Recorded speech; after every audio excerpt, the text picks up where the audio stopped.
Do you ever find it difficult to come up with ideas or confidently express your opinions in English?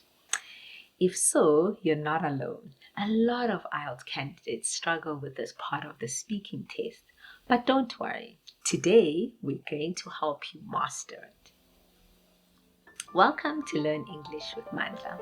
I'm MK. In this lesson, we'll focus on IELTS Speaking Part 3. The discussion stage of the test. If you haven't watched the first 2 parts of our IELTS Speaking series yet, be sure to check those out in the description below. So today we will look at understanding the format of Part 3 questions in the IELTS Speaking test and also learn how to respond effectively to boost your score. Now, let's dive into it and see how you can take your IELTS speaking skills to the next level and leave a lasting impression on your examiner.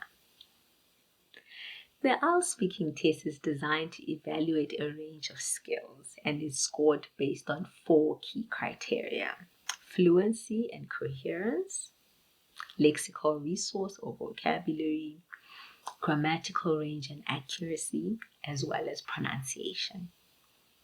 According to the British Council, examiners want to see that you can express your opinions and talk about everyday topics, speak at length on topics using appropriate language, organize your thoughts coherently, analyze, discuss, and speculate about issues.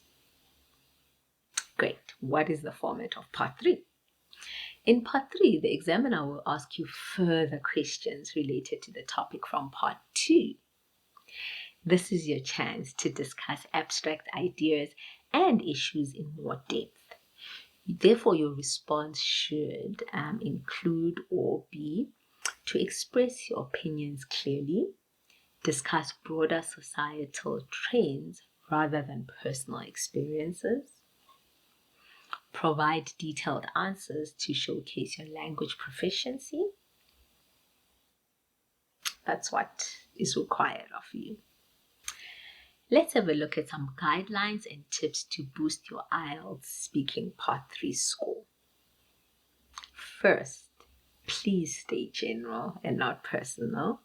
Focus on general trends, societal views, and public opinions rather than talking about yourself. This shows that you can discuss broader ideas. Second, be thorough. Aim for answers that are at least 5 to 7 sentences long. So support your ideas with examples and explanations to demonstrate your depth of knowledge. Third, organize your ideas. Structure your answers like an essay, similar to task 2, writing. So you start with a clear introduction, then present your main idea, then support it with an example, and then conclude with a summary. Hope you got that. And the fourth tip, use the simple structure. Answer the question, state your opinion, then explain, giving reasons for your opinion. Next, elaborate by giving an example. So use relevant examples to back up your point. And really for number 5, it is to avoid repetition. Use a variety of vocabulary and phrases and don't repeat the same words. Okay? Repeating the same words shows that you don't have enough vocabulary. And next, use synonyms. Incorporate synonyms to demonstrate your range of vocabulary. Number 7, speak smoothly. Practice speaking without long pauses. Speak naturally and confidently. So yes, it's fine to pause, but it must be a natural pause. Number 8, practice active listening. Pay attention to the examiner's questions and make sure your response stays on topic. So don't go out of topic. Number 9, try and use statistical data or public opinions. So this is by referring to public opinion or data when relevant. Can make your answers more credible and persuasive. Great. What type of questions can one expect and how can you respond to these? So firstly, for part 3, the first type of question is a comparing question, whether we are comparing past to present. For example, how has technology changed the way people communicate over the years? So your response typically would be, in the past we used to do XYZ. Then you transition to present. However, this has changed significantly over the last decade, and describe the current trends. Nowadays, people tend to use XYZ. Okay. So an additional example, how has education changed in your country over time?